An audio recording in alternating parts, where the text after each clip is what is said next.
The Girl Scout, I never once thought anything bad could happen. But I came to learn what murder was. This case is a mystery.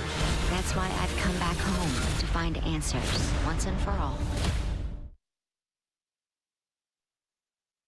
Sunday, the primetime hearings and the bombshells from January 6th. Plus, lawmakers fighting for a gun deal. What will happen next? Sunday on ABC's This News anytime, wherever you stream ABC 7.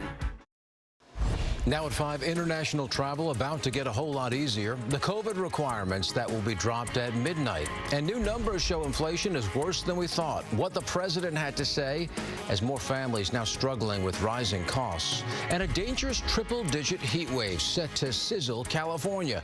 Tony's tracking your forecast. Plus, we're live at one of the best places to beat the heat. Live from ABC 7, this is Eyewitness News. Good morning, I'm John Gregory. Rachel has the day off. It's all about the weather today, too. It's going to be hot out there, Tony. Oh, my goodness, just like it's been the last couple of days. And we got one more day in this excessive heat warning for our upper deserts that they are really dealing with some extreme heat. Palmdale, 76 degrees right now. 5 in the morning and it's 76 degrees. So it's feeling pretty good. It's really nice to be outside as the sun is starting to come up. Beautiful view there. A record was broken in Lancaster yesterday. 104 degrees yesterday with that old record dating back to 1985 at 103. Palmdale tied the record at 103 yesterday. So that's the extreme heat that they've been dealing with. And again, today it's expected. Along the coast, they were enjoying those marine layer clouds that kept the temperatures cool. Long Beach is 65 degrees. And that'll be the case again today as we see these temperatures. Downtown LA, 80 degrees. Orange County, 85. So it's going to be really nice. Iene Valleys, though, 94 degrees, maybe a couple degrees cooler than yesterday. Still hot. Beaches, 70. Mountains, 83. And the high desert could reach about 103 again today. John will have more in a couple minutes. Back to you. All right, Tony, thanks. Well, a scare in the skies for the Singapore Airlines flight out of LAX. The plane apparently had a technical glitch after it reportedly sent out a false hijacking alarm.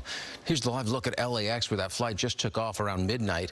Shortly after that is when the transmitted code indicated a possible hostile takeover of the aircraft. It is on schedule to arrive in Singapore tomorrow morning.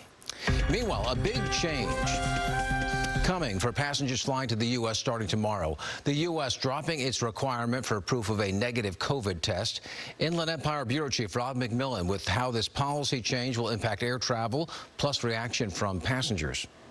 The list of requirements to fly into the U.S. from another country is getting a little shorter this weekend.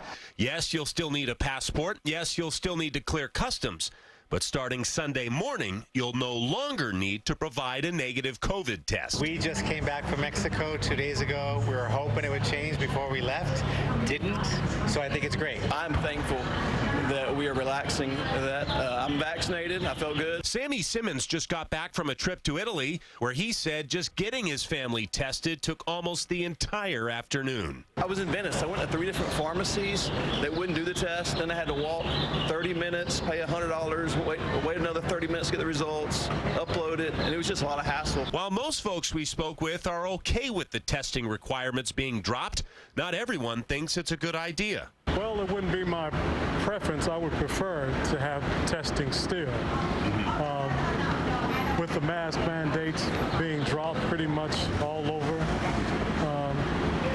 testing is just another layer of assurance. Airline advocates are in favor of the decision. The CEO of Airlines for America saying, quote, lifting this policy will help encourage and restore air travel to the United States, benefiting communities across the country that rely heavily on travel and tourism to support their local economies.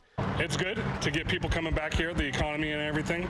But at the same time, if it ramps back up, let's just bring it back. The new policy goes into effect this Sunday at 12:01 a.m.